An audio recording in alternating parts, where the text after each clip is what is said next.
It's naturally a common theme for fans to make constant theories on their favorite video games, and Borderlands 3 is a great exception, but when I start to look on Reddit or either to my own perspective what I think about these theories on general, I have to say that I have to give my own opinion on it and also what could they represent. Now this theory at first is not much of a big deal compared to the other ones, but it could naturally explain where Zero came from, including what people follow him in his lead. Put it in perspective, in the Son of Cromarak's DLC with Sir Hammerlock, and like most people as you explore the world, there is also side missions access to any new Fluent DLC, and one of them has to be with the involvement with Captain Flint's son, and during this involvement with this protagonist, you're constantly going after assassins who's already been taken care of, but Zero's on the other hand is quite different, how all of them get certain audio logs saying you're welcome, and this is Zero's. 201.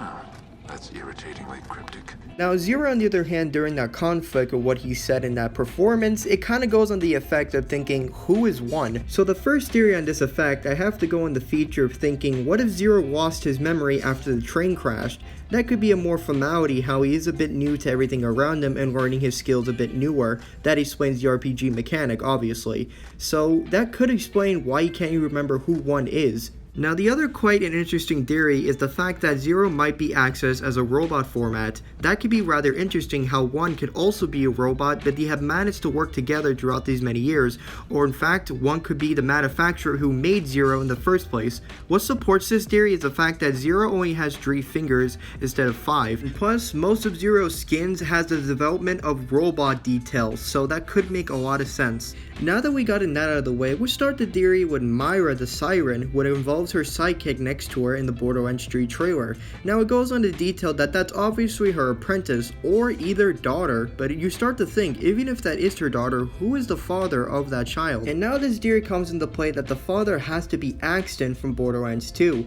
Now if you don't want to believe me, that's fine, but what supports this theory is this activated skin tone what you can get from fighting Sam. Alright, so here's the skin, it's pretty good in detail and it matches more of an old school wedding that you would see with the top hat and the bow tie, obviously. Now let's take a look at Myra. She can also get a classic skin, but not in the one you might think it would be. And here it is. It has more of a bride theme to it, and though it is flawless in detail of what they go through in reality, but mix these two skins together and what do you get? This picture in your head real quick.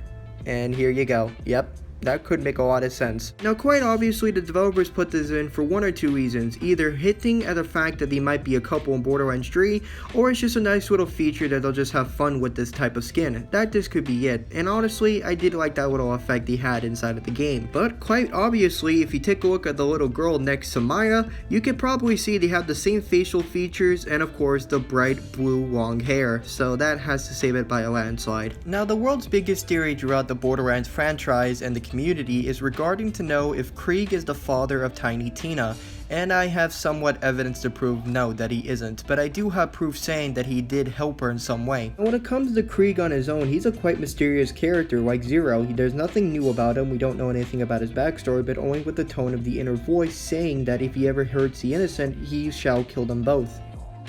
You can kill as many of the deserving as you like, but the second your axe touches the flesh of an innocent, I'll end this. All of it. A razor to the veins, just like that fugitive we tried to grab on Hera. Remember? Get out of my head! Now you start to think, who is Hera? They never properly explain or even go any more further than that. As people have pointed out, it either could have been his wife, sister, or just friend. No one really knows. But people rather could tell, could this really be the father of Tiny Tina? Considering of this auto recording you can actually hear Tina crying in the recorder and the mother begging her for just a one.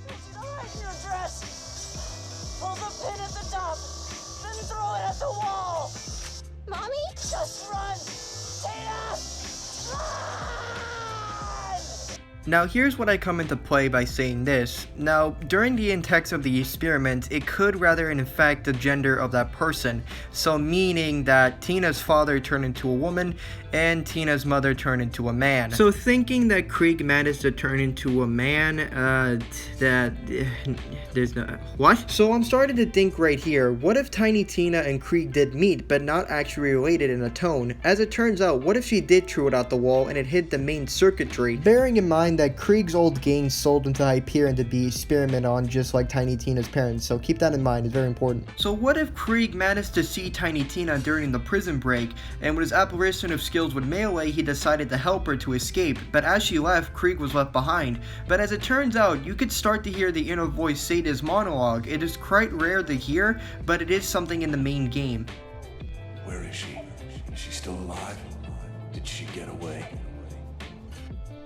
Now after that type of simple dialogue, this could rather prove that they did meet during of that prison break. In fact, Tiny Tina might have not forgotten Krieg. So as you see right here behind her van, it has a man with one eye, an orange jumpsuit, and blue pants, the exact same fashion that Krieg is wearing. Whatever the case may be with these theories, I hope some of them may be confirmed when Borderlands 3 comes out in the next 2 days. And if they do, let's give myself a big thumbs up, and please guys, let's give a huge shout out to these fine 2 people right here who have to comment and also subscribed and like to my channel and my former videos. If it wasn't for their dedication and appreciation to my content, I would not be keep doing this or rather today. And if you like a shout out yourself, all you have to do is pretty simple: subscribe to my channel, leave a like on this video, and just leave anything in the comment section. And so guys, my name is Surefire Doom. I hope you guys enjoyed the video, and I'll talk to you guys all later. Peace.